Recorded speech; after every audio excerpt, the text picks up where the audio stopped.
तुमकुई राज कुशीनगर दिनकर विचार मंच के तत्वावधान में अटल जनसंपर्क यात्रा के अंतर्गत आज दाहूगंज बाजार स्थित मिनी स्टेडियम में अटल युवा संवाद का भव्य आयोजन किया गया।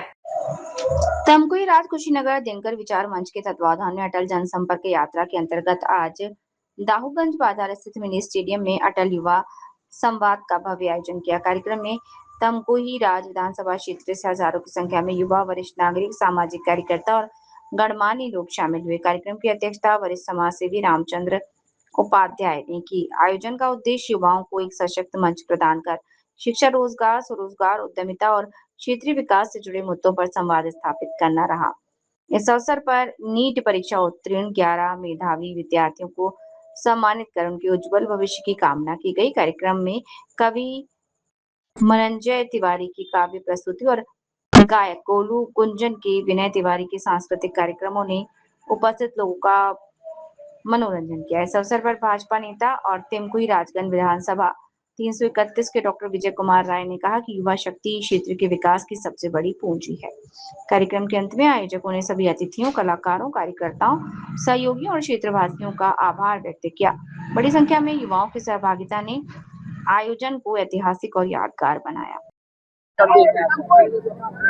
ये देश की राजनीति में युवा की एक बड़ी भूमिका होती है और आज हमने कोशिश किया है कि युवा संवाद के माध्यम से युवाओं के अंदर एक नई चेतना की जागृति किया जाए और मुझे लगता है उसमें सफलता भी प्राप्त हुई है।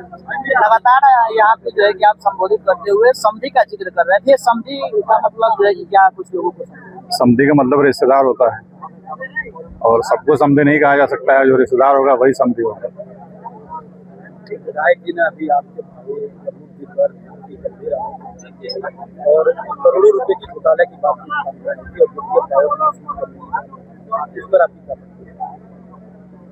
देखिए, अभी जांच उसका होना है। जांच के पहले हमें कोई बात करना ठीक नहीं है, लेकिन विचलन को भ्रष्टाचार कहना ये गलत है। ये गलत। पैसा मेरे घर में गया हो तो आप भ्रष्टाचार कहिए।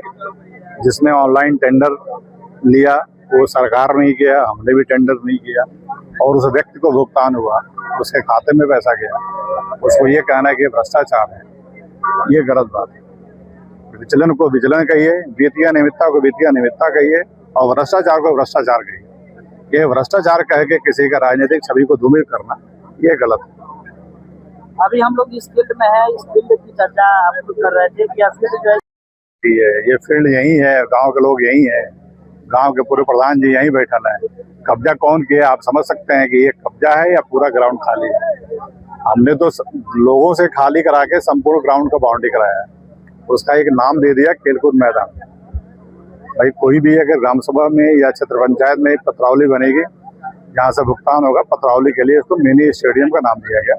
जब तक बच्चे खाली है, खेल रहे हैं, आप आइए, अस्पताल बना लीजिए, विद्यालय बना लीजिए, कोई आपत्ति नहीं।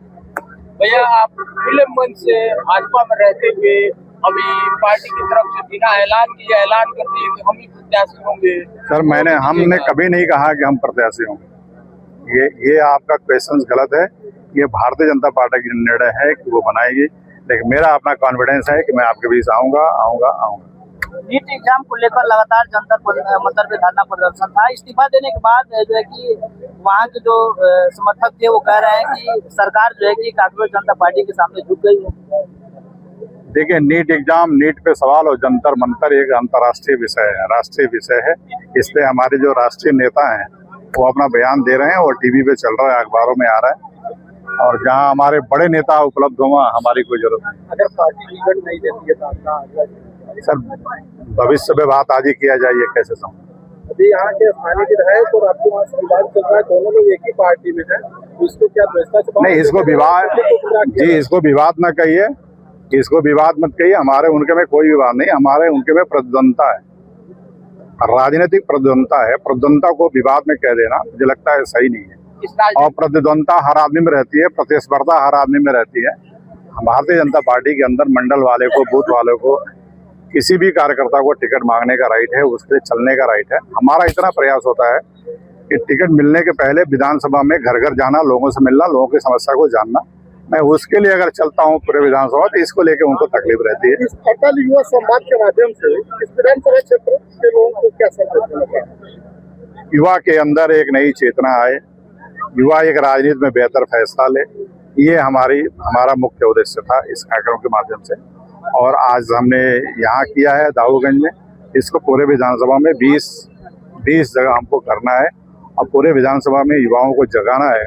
और मैं मानता हूँ कि युवा जिस दिन जग जाएगा उस दिन विधानसभा की राजनीति और बेहतर हो जाएगी। आने वाले समय में अगर आप यहाँ के विधायक होते हैं